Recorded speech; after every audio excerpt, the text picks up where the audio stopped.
This interview for the Michigan Political History Society comes to you courtesy of the James J. Blanchard Living Library.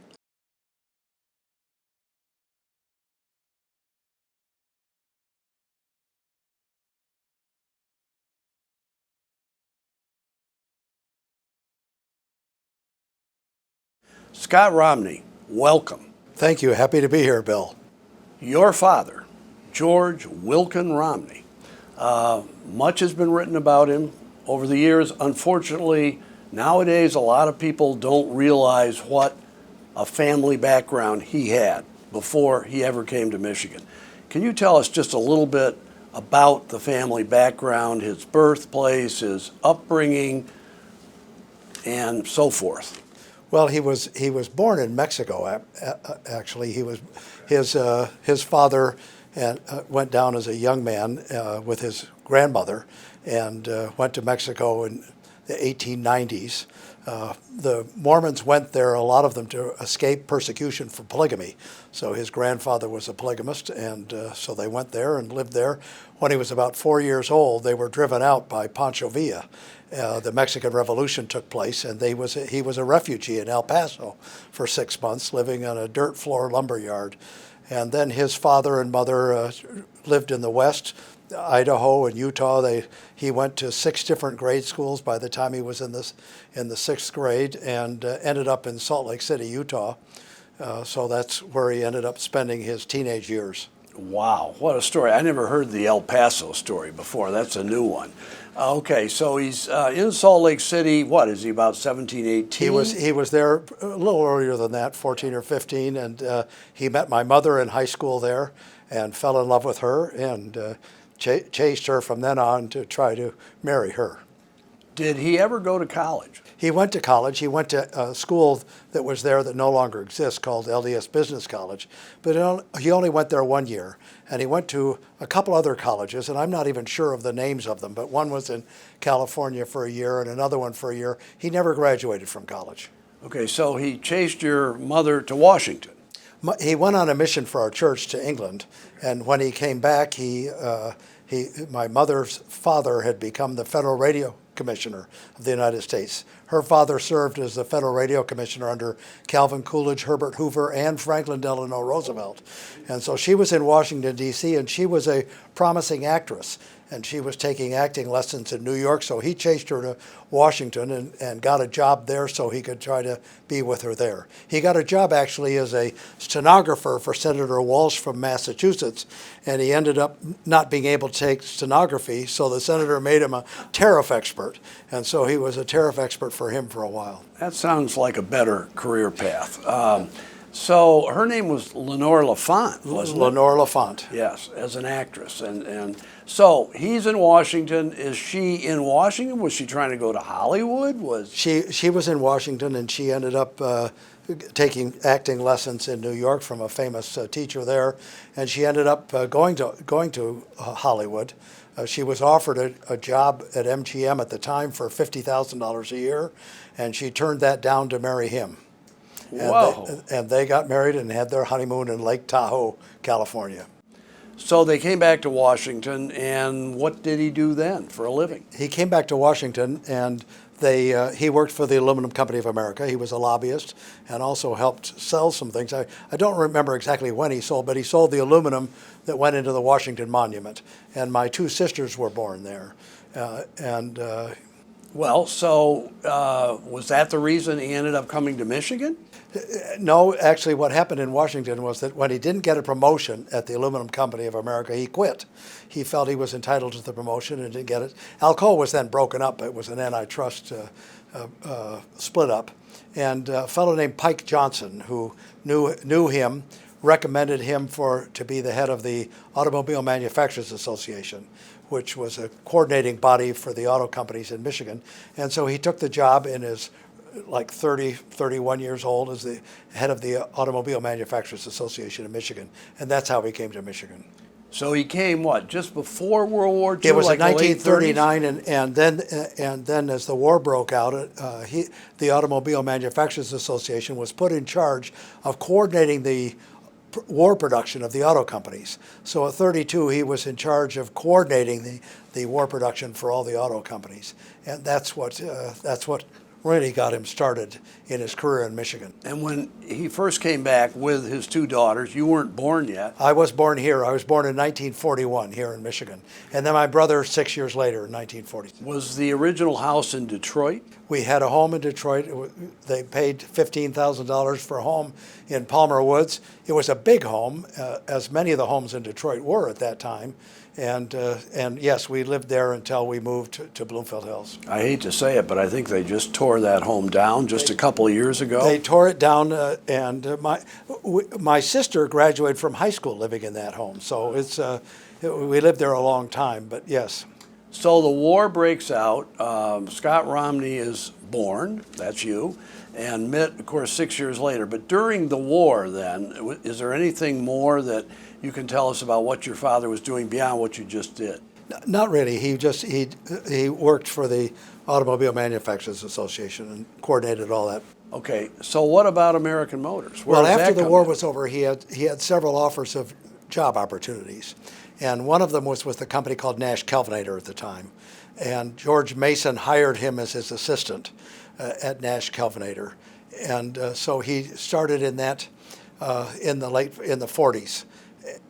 And that's where and Nash Kelvinator then merged, I think in about 1953, you'll have to look it up, Bill. They merged with Hudson and became American Motors. And George Mason actually had the idea of the Rambler car. And so they started a compact car, which was a smaller, more efficient car to compete with the foreign models that were coming in. And George Mason then passed away. He passed away in the middle 50s. And when he passed away, they made my dad the president, chairman, and chief executive officer of American Motors.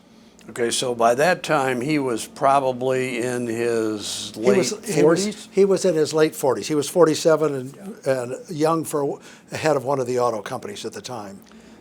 Wasn't Jeep part of American Motors? They later on bought Jeep. They bought Jeep and made it part of American Motors. Well, you know, American Motors was an incredible story in the late 1950s. I remember it, and I remember your father on the cover of Time magazine, and I remember his phrase, gas-guzzling dinosaurs. He was that, and he was also named the Associated Press Businessman of the Year 2 years in a row. And the Rambler at that time became the third largest selling car in the United States. Chevy, Ford, and the Rambler. So it was a very successful business. There was an effort by Louis Wolfson, if you go back in your history, to try to take over American Motors, and he was a raider that would then divide up the companies and sell them off for more than what they were worth individually or together, and he ended up failing this. He dropped out, and the stock went from 6 to 90 under my dad's leadership, and so it was a very successful venture. Absolutely. You could sleep in a Rambler. That was a big deal. He loved doing that. Dad would sleep in the Rambler, and when he was governor, he would travel to Lansing and sleep in the car. Right, absolutely. When did you get an inkling? Now, we're talking in the late 1950s, and you're going to Cranbrook School, if I'm not mistaken. That's right. When did you get an inkling that your father might be interested in politics or government? Well, you know, I think, as I said, my mother's father was obviously involved in politics, and my dad's father had been had some small involvement in politics. But my dad was asked in the late 50s to chair an effort by the Detroit school system to raise money for bonds and to improve the quality of the schools, and he accepted that job as chairman of that organization. And that sort of began his interest in politics. And then as he saw the tremendous division between Governor Williams and the Republican legislature and how they really created havoc with the state and had payless paydays, it really caused him to think that there must be a better way to run the state government.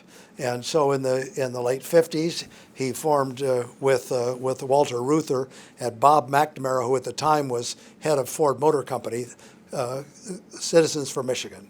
And they began to make an effort to try to improve the future of the state. So out of Citizens for Michigan came what? The effort to perhaps reform the Michigan Constitution and have a constitutional convention. And there were a series of ballot proposals.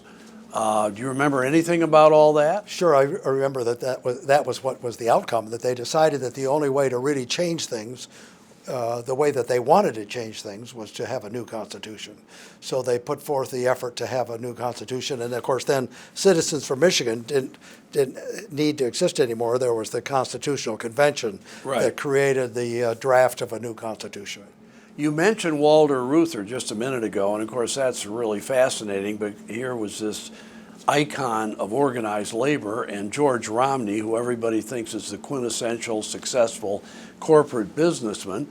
Do you think that profit sharing, which was, I think, part of the culture of American Motors, and I think your father was instrumental in developing that, that was probably very appealing to Walter Reuther, wasn't it? Well, what would happen in those days was that the unions would go to General Motors, Ford, and Chrysler and negotiate their contracts. And then when they came to American Motors and the other company that did exist at the time, Studebaker Packard, they could ask for more. Yeah. So their employees were actually being paid more than the big three. And my dad, in order to point out to the union the need to have appropriate rates for American Motors, suggested the idea to Walter Reuther of profit sharing, and so they agreed on an idea of profit sharing, and that's what caused that to happen. Well, you know, once it was pretty obvious there was going to be a constitutional convention, as I understand it, unfortunately, you had to leave for your missionary work. Yes, from 1961 to 1963, the summer of 61 to 63, I was in England, so I sort of kept in touch with what was going on at home, but not entirely. Yeah, and unfortunately, at least in terms of our political history, you missed the whole CONCON, the Constitutional Convention, because you were across the pond. And then your father decides at the end of 1961, while the convention was still going on, that he wanted to run for governor. And he ran against the incumbent governor, John Swainson, and he won. You missed that too. I missed all that, but I know you picked a terrible time to go. No, it was a great time to go. But at any rate, because I saw a lot of other things subsequently. But yes, and when they had the CONCON, he ran to be the head of it. I forget what they called the head. He didn't make it. He was the vice chair, and that actually was a benefit to him because then he was able to be more free to run for governor. He felt that he needed to run for governor to be able to encourage people to vote for this new Constitution. And he really ran for governor to be able to make a major effort.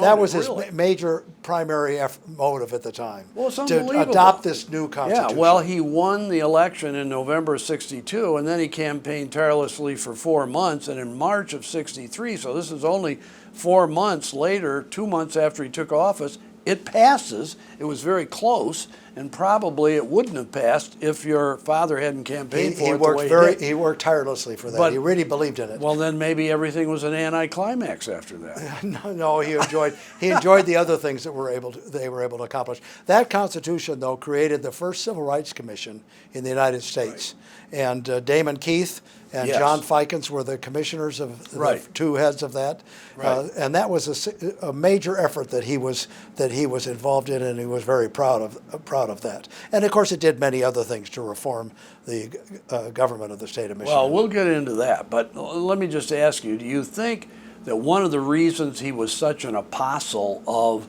the Civil Rights Commission and putting it in the Constitution, and open housing, which was another big issue later on in his turn as governor, was because maybe he was a little sensitive about the Mormon Church and the fact that they did not allow African Americans in the priesthood? Do you think your father felt, I got to show people I have a totally different attitude and I'm not bound by the tenets of the Mormon Church? My attitude toward African Americans is very different. I don't think that made him overly sensitive. He believed that our church was fair and equal to everybody, and he didn't believe that that was a discriminatory practice. Obviously, he was delighted when it was changed in 1978 and really pleased about that.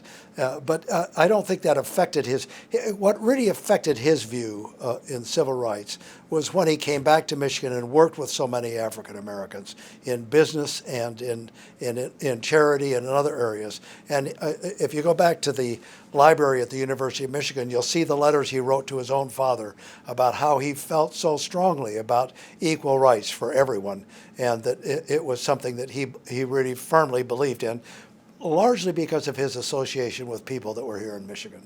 And so he just believed it was the right thing to do. Okay.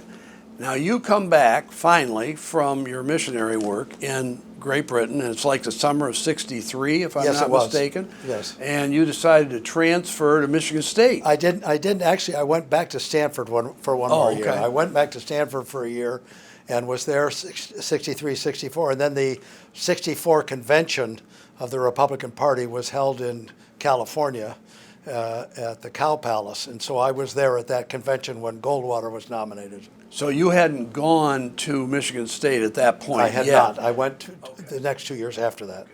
But while you were at Stanford, the family had to move to East Lansing. I think your family, your father bought a house or rented one in East Lansing, didn't he? Your sisters were there. Mitt would have been there. Maybe he was going to Cranbrook Well, by this actually, time? yes, they rented a home first, then they bought it. My sisters were pretty much out of school by that time and were married in college or then shortly after married. And Mitt spent his final 2 years at Cranbrook as a boarder at Cranbrook, so he actually didn't live in that house. He didn't there either. And they kept their home in Bloomfield Hills, so my parents would come home every weekend and be at that home, and then on the weekdays they'd be at their home in Lansing.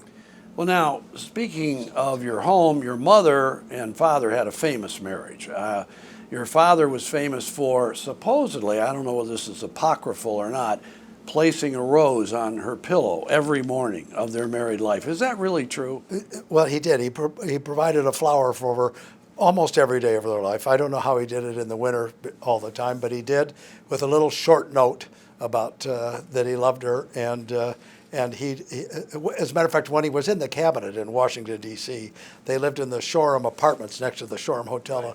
And he'd go over to the Shoreham Hotel and grab a rose to put on her, in the kitchen or wherever, so she could see it in the morning. And one day the manager of the hotel came out and said, Governor, I see you've been taking a rose from our garden every day and plucking it from the bushes. Here's a pair of scissors. It would be much less damaging if you'll use scissors.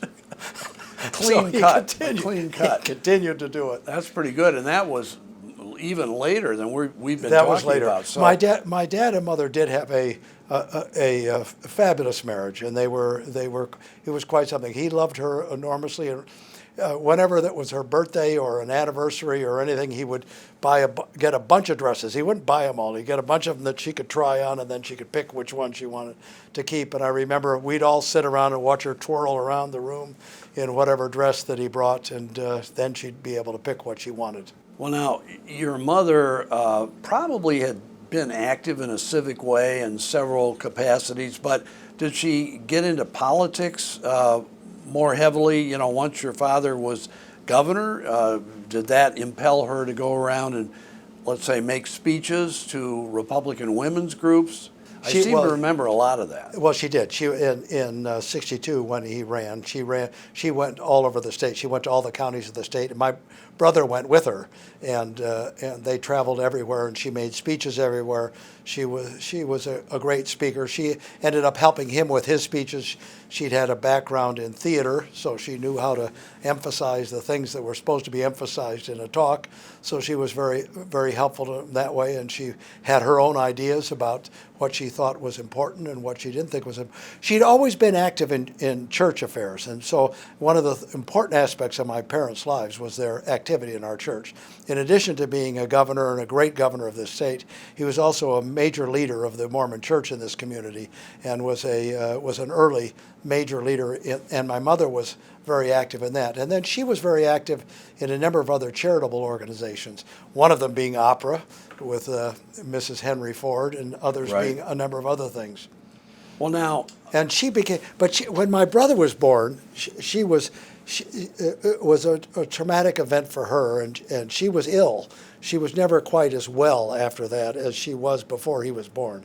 It took a lot out of her. The last of 4 children, how old was she about when he was born? I have to think about that, and that'll take too long for this taping. Okay. Well, in any event, you were out at Stanford then for the 63, She's in her 64 late academic 30s. year. She's in her late 30s. She was in her late 30s. Okay. Did you miss everything that was going on, do you feel, in your father's first term, or did you get reports? Were you following it? You'd come back on vacation. And of course, the Cow Palace in San Francisco, you say you went to the convention. We'll get to that in a minute. But then you came back, and in the fall of '64, you started at Michigan State, right? Yes. Okay, so you were there at the tail end of his first term before his second term began. Do you remember anything about what was going on at that time? Well, or I was do it remember remember there was a lieutenant governor that was not a member of his party. T. John T. John Lozinski. And so whenever my dad would leave the state, T. John would become the governor and try to undo everything that my dad would do. So my dad made a point of not leaving very much to afford T. John that opportunity. And he had to work with, did we have Bill, we had an auditor or treasurer, remember Billy Farnham? Yes. And my dad had to work with a number of other Democrats in the sort of the cabinet at the time. Yeah. And my dad told me the story once that most of the people that he met with, when he would meet with them privately, would come out and say something totally different than what occurred in their private meeting. and the one guy that would never do that, and that was totally honest, didn't agree with him politically. Yeah. What was totally honest was Billy Farnham. Billy Farnham was a totally honest. Very interesting. Politician. Well, maybe that's the reason they named a building after him in Lansing. Glad they It's did, still because there. he's a quality guy. Yeah.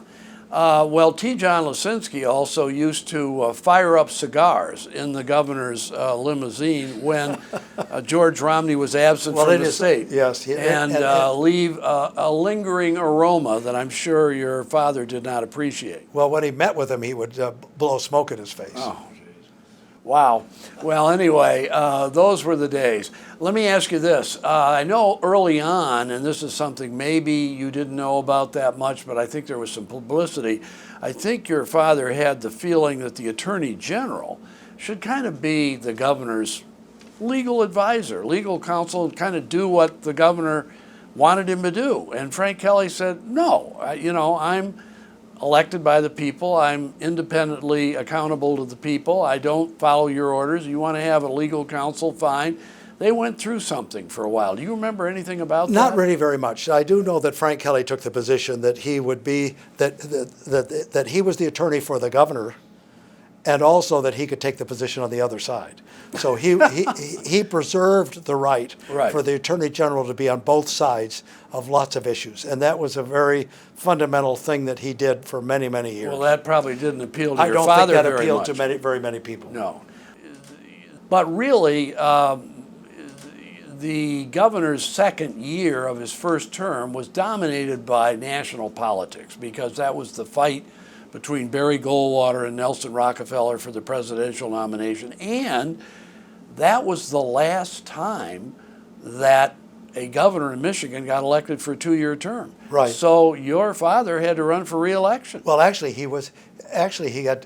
wasn't the last. He ran in '62 for a 2-year term. Yeah. And then he ran in '64 for a 2-year term. Yes, yeah. And then '66 was a 4-year term. That's what I mean. He had to run for the last 2-year term that existed you got under it exactly the new right. Constitution. You're exactly right. So when he ran, he had to run with Barry Goldwater at the top of the ticket. And Barry Goldwater wasn't faring very well in the polls. Well, and my dad viewed Barry Goldwater. He would not endorse him because he was concerned that he was inferring or implying, or whatever you want to say, a racist tone, and he felt that was inappropriate, and he was very, very concerned about that. So he would not endorse him.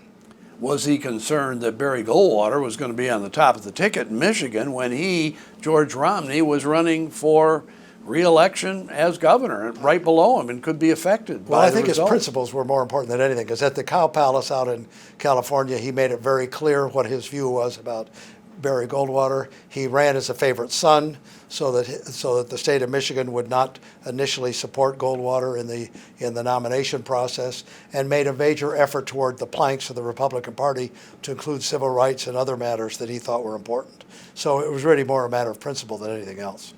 Well, there was a question of survivability. Well, there was a big. Could he survive in the face of a LBJ landslide win over Barry Goldwater? And the so-called ticket splitter strategy evolved around this time, and maybe it was already in place in 1962. And Walt DeVries was, I think, his kind of Svengali guru in the executive office, had some ideas on that, wrote a book about it called The Ticket Splitter several years later, co-authored with Lance Terrence. How much was that part of the 64 campaign and the success your father had in that election? Well, he would, if they didn't have that strategy and if it weren't successful, he wouldn't have won. I think, I forgot what the total number was, but my mind says it was $1.5 million victory for Johnson. Well, I think that the net was, yeah, it was like $1 million plus for Johnson. Your father won by 500, half a million. So yes. You combine them, $2 million. Yeah, whatever. It was huge. Huge. So, in other words, explain a little bit. What was the ticket splitter strategy? What was it? Well, the strategy really was to encourage people, at that time, to try to encourage people in the suburbs largely to vote for Romney because of what he would do for the state, and make sure that they understood what value he would bring to the state. Even if they voted for Democrats, even if they voted for for Democrats or whatever. For the federal and office. I think DeVries and others kind of identified who these voters were, and they really targeted them. They targeted right? them largely in those days by newspapers. Today you would do it by social media right. and other means, but that was largely by local newspapers at that time. So can you remember election night 1964? Were you here? You were going to Michigan State at that point. Do you remember the victory party? Were you apprehensive about, going into the election, whether he'd emerge victorious or not? I do remember being worried. I do remember my brother and I campaigning, and we went into Detroit and knocked on people's doors. And I remember how positive so many people were about my father in the city of Detroit at the time, and many African Americans.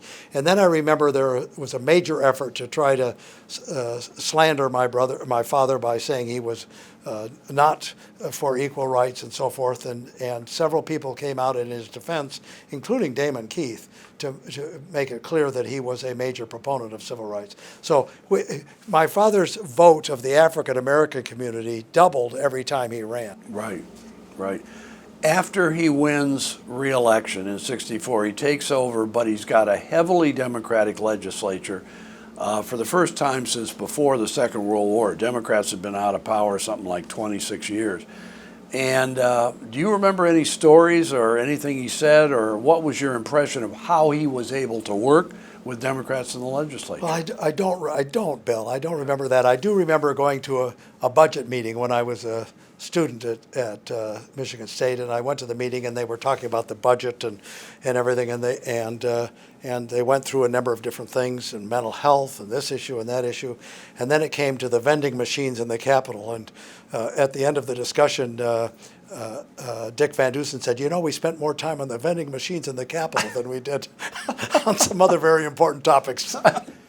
Okay, so but I don't remember the efforts of dealing with it. I do remember that he was able to get some cooperation from a number of people about some of the things that he thought were important, but it was not as easy as he would like. How about 1966? Now that was the year of the so-called Romney Action Team, where they actually printed up bumper stickers with like Romney Griffin, Bob Griffin running for the U.S. Senate, or Romney and whoever the congressman might be, Vanderjack, Romney Brown, Romney Esch, and they went around the state. You've got the names. And it was, huge victory. A huge victory where not only he won at the top of the ticket, but he swept a lot of Republicans down ballot in, and it kind of made up for what had happened 2 years earlier. Right? No question, it was a significant victory for Republicans, and I think he switched 6 congressional seats in the state in that election. And of course, Bob Griffin won the Senate, and my dad took Bob Griffin with him everywhere. There were pictures of them crossing barbed wire fences to be able to get to some of the events that were labor events and other things.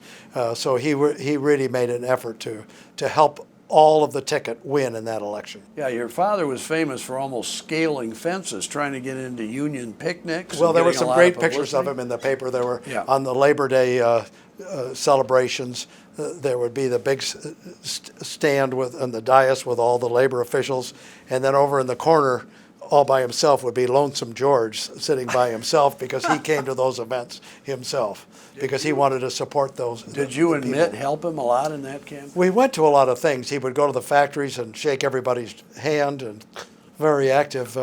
We were involved, but again, knocking on doors and doing other things, but not much more than that. Now, your father's opponent in that election was Zoltan Ferenczi, who had been Democratic state chairman. And didn't President Johnson come into Michigan to campaign for Zoltan?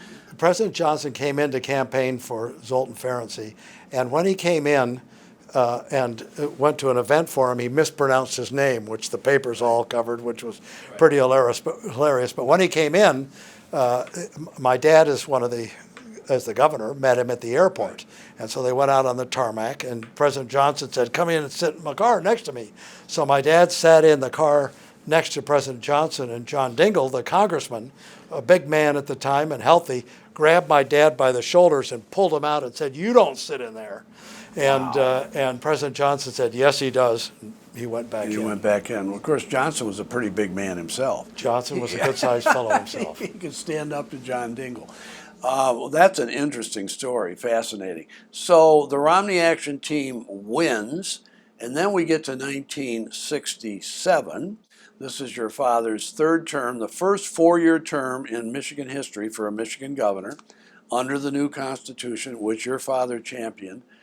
And there were all sorts of things that happened in 1967. There was the first state income tax was enacted. The open housing legislation that your father championed was passed. We had the Detroit riots in the summer of '67. We had your father going to Vietnam. We had the interview on TV with Lou Gordon, in which your father claimed that he'd been brainwashed by the generals over there. In the meantime, your father had announced he was interested in running for president. The polls showed him ahead of LBJ at the time he started running. All these things happened in 1967. Pretty exciting. Very exciting. What do you remember about any and all of that stuff? Well, I remember all of those things. Yeah. I remember the riots and how difficult a time that was. And I spent the days with my father. As a matter of fact, we stayed overnight in a hospital downtown. We traveled around, and I remember my father kept trying to get the federal troops to come in to help calm the city down, and asked Johnson for the federal troops, and Johnson kept delaying it. He sent Cyrus Vance here, and Cyrus Vance would drive around with my father, and my father would make the request and put it in writing, and then it would come back for the Cyrus Vance and the president wanted it worded slightly different. So my father would word it slightly different, and it would come back several hours later and say, "Well, that wasn't good enough. You need to say this." And so they kept trying, and it was really political. They wanted the nation to see and him to suggest that it was totally out of control, and that and that he they wanted help. him to swim by himself. They wanted him to swim by himself. They didn't want it to look like that they weren't going to bail him out. He could get it out. Yeah. So they weren't going to bail him out. Yeah. And so it was and of course there were major other riots at the same time in Watts and several other cities in the United States. It wasn't only in Detroit. Detroit was one of the worst ones. Newark was another one. There were several of them across the country. Yeah. But Johnson made a real effort to make it political, in my view. Right. And I think subsequent writers have seen that. So I do remember that very well. I also remember his interest in running for president. He felt that he wanted to make a difference and felt that he could do something to help the country, and really believed in that. And so it was interesting because he did go on the Lou Gordon. He took a trip to Vietnam, and he was convinced that the generals were misleading him, and that Westmoreland particularly was misleading him.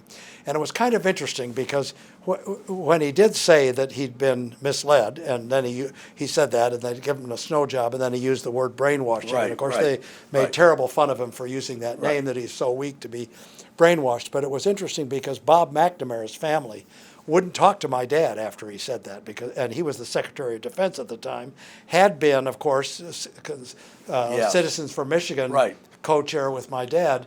Wouldn't talk to him, but then Bob McNamara what, 30 years later? Years later, Said that finally. they weren't telling the truth, Right. that they were misleading everybody, and everybody called him a hero. Right. But at the time, they made fun of my dad for saying what really was true. They lied to us about what was going on in Vietnam. And so he was on the Lou Gordon show. Yeah. He said brainwashing. His aide, Travis Cross, had the opportunity to look at the video afterwards and take anything out that he Right. wanted to. Right. Didn't see anything in it that was troublesome. And so that ended up, and then Lou Gordon went out for his, and good for him, he went out and said to the New York papers 2 or 3 days later, after it had been aired, nobody had paid any attention to it. Say, he said this, and then that caught fire. The Republicans across the country and the Democrats made fun of him for saying he was brainwashed. Do you really think it was that important in injuring his presidential I think it had a ambition? significant effect. I think it was an effort. I think that it was, of course, Nixon ended up winning the nomination then, and I think they would have done some other things to try to make him look bad as time went along. But yes, I think it had a significant effect. Little things then, politicians today can say a lot of different things. It doesn't seem to make as much difference. That's really true. That's really new in the 2016 era. But in those days, it was a big deal. What about, I'm just trying to think, his campaign in the fall in New Hampshire, where did he finally announce he wasn't going to run again? Did you know in advance he was going to do it? He announced, I think the primary was in early January. He announced late in the year, and I was with him. I was actually in New Hampshire. He decided to drop out, that it didn't make sense. He wasn't going to win, and he felt that he needed to, and Nixon was likely to win, and he felt that to give him the support that he needed to get out and not make a big deal out of it. So anyway, he dropped out at that point.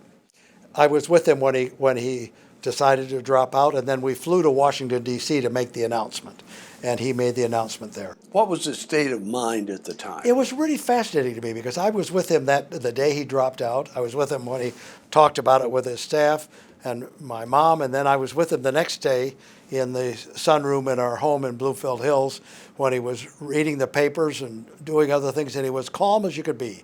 He was the same person before as he was after.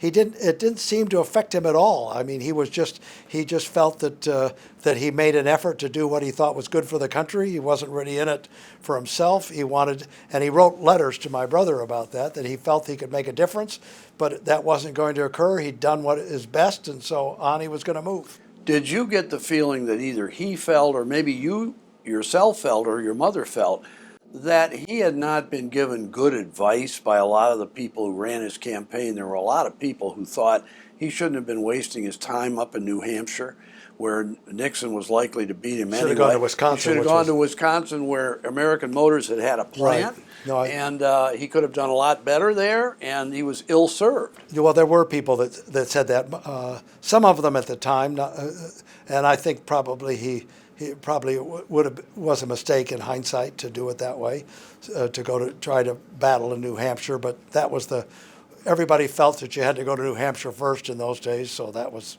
what they did. So we get to the summer of '68. There's another convention. Nixon is nominated. And there's some talk about your father being picked as a vice presidential candidate. I don't with think he Nixon. ever expected that to occur. Yeah. Well, and it was Spiro Agnew. I think that was a surprise to everybody because he picked somebody that was not well known and had not distinguished himself significantly in any way, and it was almost like Nixon wanted to pick somebody that couldn't upstage him. Mm-hmm. Well, okay, so that campaign comes and goes, and Nixon wins narrowly over Hubert Humphrey.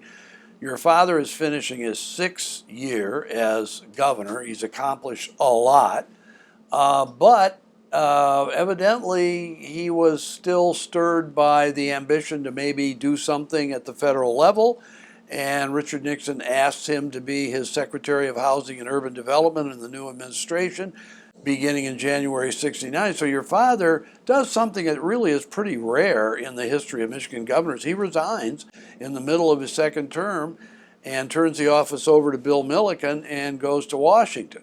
What do you remember about that time? Was that a tough decision for him to make? How did your mother feel about it? How did you feel about it? Well, I don't know how tough a decision was for him. I think that he felt that he could have an effect on civil rights in the country, on equal housing opportunities for people.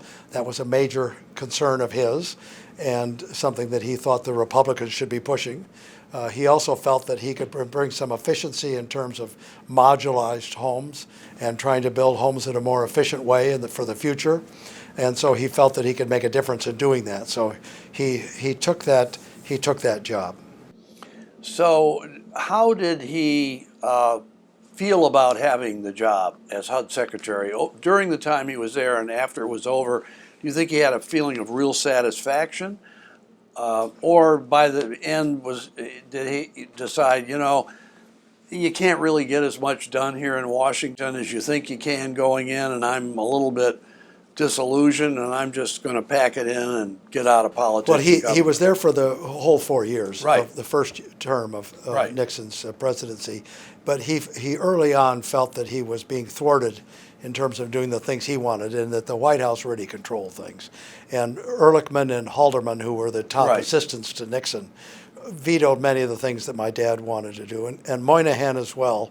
And so it ended up being significantly frustrating for him in being the Secretary of Housing and Urban Development. And he realized that even though you can be a cabinet secretary and the country view you as an important aspect and policymaker in terms of government, it's really the aides to the president and the president that make the decisions, and you really can't have very much influence. Right. In the middle of your father's service as HUD secretary, while he's in Washington with your mother, she is either recruited or she decides or whatever to run for the U.S. Senate against the incumbent Democratic U.S. Senator Phil Hart. What do you remember about that? Was that her idea? Was that your father's idea that she would be a good person to do this? Was there impetus to do this from outside the two of them, from the party or from somebody else? I think there was a real effort of the party. First of all, I think that part of it was Governor Milliken. He wanted somebody that was not going to drag down the ticket terribly. And he was running for election And he was running himself. for the first time for Right. direct election. He was the governor, but had been Right. succeeded my dad after my dad resigned. And so Right. now he was running for his first 4-year term. Right. And so there was an effort on his part to try. And so they made the Republican Party decided they would have a group of them get together and try to pick the best choice to be able to run for Senate, and that group selected my mother, and she was interested in doing it and thought it would be make a significant contribution. So it was really the party and Governor Milliken that put her in that position. Okay, and so how did you feel about the campaign and what happened in Well, the it was campaign? fascinating, the campaign, because in those days, it was so different in those days. Now, Ellie Peterson had already run for Senate once, so my mother wasn't the first woman to run as a Republican woman for Right. the Senate. But when they had debates with Senator Hart, and he was a good man, but in those days he would come and bring her a dozen roses and pull out her chair and tell her what a great mother she'd been. Oh, my God. And so it was all that Yeah, kind of thing. yes, And, yeah. oh, you've been such a wonderful mother. I'm so glad Yeah, you've been such yeah. a great mother. Today, being a mother would be an asset in terms of running for office. In those days, it was not considered an asset. Yeah. And so it was very difficult for her. And obviously she lost by a lot. And then Milliken sort of divorced himself from her. Once he saw that she wasn't particularly popular and wasn't ahead in the polls, he wouldn't do anything with her. And that made it very difficult for her too. He sort of acted like he didn't really He'd care had about nothing her. to do He with had nothing to do recruiting with her in the first place. It had nothing to do Yeah. with her, with the process that selected her in the first place. What about your brother and yourself? Did you help? My brother came back he was at Brigham Young University at the time, and I was with a law firm in New York, and they gave me a leave of absence. So I came back and worked 3 months on my mother's campaign. I helped write a lot of speeches and do some other things, and Mitt did a lot of organizational stuff. And so we worked on it. It was very interesting. And my brother was very wise about the people that worked on the campaign, had a lot of suggestions about how things. I didn't know at the time how ahead he was in terms of his political thinking and his organizational skills. But he was really interesting during that time. You think that's where he really got the political bug? I He think worked that, a little before look, and I that. think that you but- get going around with my parents in campaigning, and he did it from the beginning in 1962 when my dad ran. He was with my mother all the time. When you see all these things, politics in some ways is intoxicating, because and you know that it's fascinating, and to think you can make a difference and improve people's lives is even more intoxicating. So it becomes something that you really would want to do. Now, my dad always felt that before you go into politics, you need to be able to be successful in something else, so that you have a background. So for two reasons. One, so you're not financially in need of the job, so you can say what you really believe without worrying about whether you're going to win or lose, that you don't have to say something that you don't believe to try to win. That was important to him. And secondly, so that you're financially independent, again, so that you don't have to rely on the job. And so it was a big deal to him to have, and also have experience in private life, so you know what's going on in the country and understand what happens and what's important. And so he believed you need to be out in the private sector first before you run for public office. So, but it was going around with the people and seeing other people run for office and what they did and how they did it. We saw a lot, learned a lot, figured out a lot of things that happened, and it was fascinating. Well, Richard Nixon is reelected in 1972, but your father says, I've served one full term and that's enough. And he resigned. He never sought political office again. And I'm just curious, the last 2 decades of his life, what did he involve himself in? He was majorly involved in volunteer activities. He believed that volunteerism was really important in our country. He said money is important, but more important are people helping people. And so he worked very hard for the Volunteers for America. He was helpful in putting together organizations to promote volunteerism. And as a matter of fact, that the Points of Light under George Herbert Walker Bush was something that was then merged with another organization to make Volunteers Right. for America. He was a huge proponent of that, and he's talked about it to us all the time.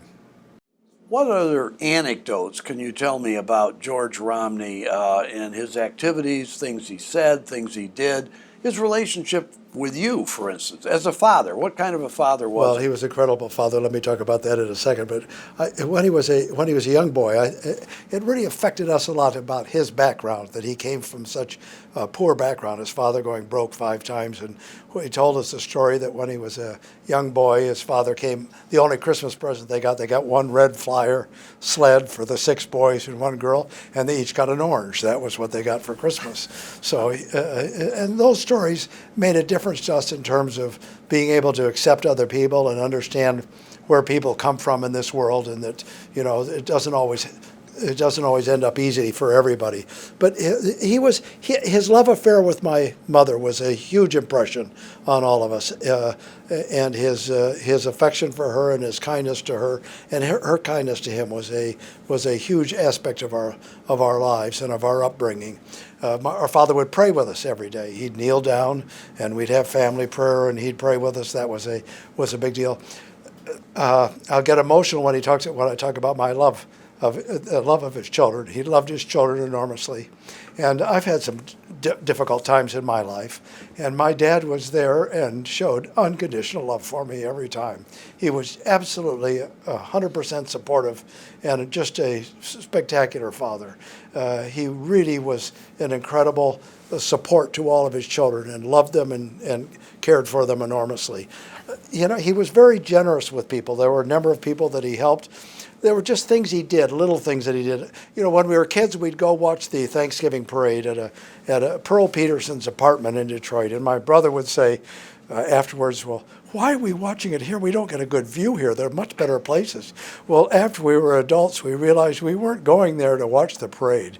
We were going there to be nice to Pearl Peterson, and it was just the way my father conducted himself, the things that he did. I remember when he ran for governor the first time, Gus Scholl, somehow it got in the press that he was praying about whether to run for governor. And Gus Scholl said, "Oh, what does he think he has a private pipeline to God, and my dad said, I have the same pipeline everybody else has. So he knew how to, he was the one that coined the phrase gas guzzling dinosaurs, Right. about the big threes cars. And Right. he just was an innovative, creative kind of guy. Didn't he in 1994, when Mitt was running against Teddy Kennedy for the U.S. Senate, your father went out to Massachusetts and campaigned tirelessly He for did. him, and he was in his 80s by that My time. mother wasn't particularly well at the time, so he added some space in the house so that a couple could live there and be with her when he was gone, and he was there. And he'd fly to Boston and take the tube out to wherever Mitt was and do whatever he could to campaign. And toward the end of the campaign, when it looked like Mitt was not going to win for Senate for against Ted Kennedy, my dad said, well, he called me on the phone. And he said, you gotta tell your brother that we could still win this thing. He said, we should. I'm having all the family come, all the grandchildren, all the children. I'm having them all come, and we can spread out across the state, and we can win this thing. And Mitt says we should just all stay together and have a good time. And I said to him, he was in his 80s, late 80s, Yeah, and I yeah, said, yeah. well, Dad, Mitt ought to be able to say he ran the campaign the way he wants to run. And he paused for a second, and he said, "Oh, you're right." And it was amazing to see how he could change his mind. could He change his liked to mind. listen to other people's yeah. viewpoints, and was always open-minded in thinking about things that went forward. Yeah. He would always have a discussion with his children before he ran for office and before my mother ran for office. I remember he'd always say, what do you think about this? And lay it out, the pros and cons. And my sister would say, that's great. My other sister would say, that's great. And I'd say, that's great. And Mitt say, have you thought about this? Have you thought about that? He'd always come up with the things that were the negatives. It was really kind of fascinating. But anyway, yes, he was an amazing guy. He loved to exercise. He walked ever in the morning. And when he played golf, he'd go over early in the morning and play golf with 3 balls and run around the course with a putter and a 2-iron, and that was all he'd take, and basically run around the course. And they called him the Ghost because his footsteps would be there, but nobody ever saw him. Wow. Yeah, I remember those stories. What about his relationship with Nelson Rockefeller? Well, that was interesting because when he decided to run for president, it was after Governor Scranton and Governor Rockefeller came to him and said that they were going to give him their unconditional support and that they would never do anything else but support him. And so after my dad had made the mistake of saying brainwashing, and things didn't look so good for a while, Rockefeller instantly kind of changed his tune in public, and so it really hurt the effort of my father, and that's one of the things that caused him to drop out. Do you remember anything about the executive mansion, the governor's mansion on Mackinac Island? I sure do. We went up there. We went up there a fair amount, and we stayed there. It was very nice. It was a lovely place. I remember Mitt would take his boat up there, and he had a little teeny 16-foot power boat, and I know he was out there with his girlfriend Ann, and whom he ended up married. And one night they were out under the bridge, and they looked like the shore was moving, and it turned out it was a freighter going by that narrowly missed them. I know a lot of legislators appreciated George Romney inviting them up there and playing golf with them, including some Democrats who were never invited by Soapy Williams or anybody else who had been a Democratic governor up there to play golf with him. Well, my dad loved to play golf, and he had fairly decent scores, but Billy Casper, who the pro once who played with him, said that my dad was the 9th wonder of the world. He said his stroke was so bizarre. Have you seen Charles Barkley's stroke these days? It was get up on his tippy toes and dance around a little bit before the club would come down and hit the ball square. Right. So Mormonism was such an enormous influence on your whole family and your father's life. I mean, your family was really in on Mormonism from the very beginning, wasn't it? Yeah. Well, my dad's 1830s? great grandfather. Let's see, Helaman Parley, grandfather was one of the early members of the Yeah. church in within 6 months after the church was formed. He was Yeah. one of the early leaders. He ended up being assassinated in Arkansas in the 1850s. But yes, many of my mother's family as well. But my mother's father was an early member of the church. He joined on his own as a teenager in England and came to the United States. But other than that, it went back generations. I think another interesting thing about my dad is that when he was a young man, his mother died of asthma when he was in high school. She had a major asthma attack. And in those days, asthma was difficult and they didn't know Yeah. what to do. And so one time a doctor said to her, well, if we pull all your teeth, your asthma will go away. So they pulled all her teeth, and of course it didn't do anything for her Oh asthma. my God. But she died when he was about 16 or 17. And so when he left to go east Yeah. and to go on his mission, he took his dad to his mother's grave. And he said, I will never do anything to bring shame on the family name. I will always provide honor to the name of this family. That's amazing. Is there something about Mormonism as a faith that has a particular appeal to your family that you can think of? What is it about Mormonism that means something really significant Well, of to course, you? the major aspect, the name of our church is the Church of Jesus Christ of Latter-day Saints. And so the main thing of our church is to believe in Jesus Christ, as other Christians do, and so that is, believing in our Father in heaven and Jesus Christ is a huge thing. There are other things. There's several doctrinal things that are a little different and so forth. And the other aspect of it is the emphasis on family, and we believe that people that are married in this life will be married in the next life if they are married in the proper way, and that families will live together forever, and that there's a family unity that survives death. And so that's a major aspect of our faith, and causes you to look on your family in a much more significant way. At the end of his life, and I know it came abruptly, and George Romney didn't expect to pass away when he did. It was right after he'd been exercising, I believe, on his Yes, exercise he bike. died on his treadmill. He'd called me the night before and said, Scott, we got to do this, and Scott, we got to do that. And I know. and told me things that he thought we needed to do. He was just always He was always tireless. involved in Yeah. wanting to do something to make the world better, and those things were largely to make the family better. But he kept telling us that we needed to get involved in the community, to help the community and make a difference in our communities. Do you think he looked back at his life at that point? I know he wasn't satisfied, because he was never satisfied. There was always something else to do. But do you think he looked back at his life with a great deal of satisfaction in what he'd accomplished, particularly in politics and government? I think he did look back on it with great satisfaction. I think he felt that he'd made a significant difference, and that he felt that there were other things that needed to be done. He wasn't happy about everything going on in government at the time, but he felt that he'd made a significant difference in his life for the betterment of the government, for his family, for his church, for himself individually. I think he felt that he had lived a very good life. When you talk about family, his granddaughter, your daughter, Ronna Romney McDaniel, is now the national Republican chairman. What would your father think of that? Well, he'd if be he knew that? surprised, and he'd be thrilled. And he didn't see Mitt win as governor, and didn't see Mitt become a presidential candidate and win the nomination. So he would have been very proud of that as well. He would have been proud of for all of us. But he would have loved seeing that my daughter's involved in politics, and would be talking to her about it all the time.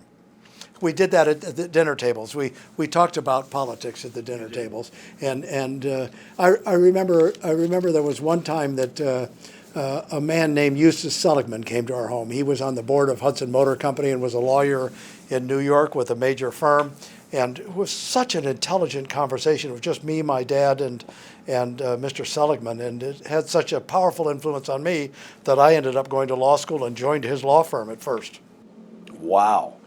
Let me ask you, the issues today that are predominant, particularly social, cultural issues, that were not at all prevalent at the time your father was governor, things like abortion and LGBT rights and gun rights and flag desecration, all these social, cultural issues. How do you think your father would have handled a lot of those issues today if he was involved Well, today? my father was a pro-life person, so he would believe in that. On the other hand, he would honor what people had decided in terms of the country, but he was pro-life.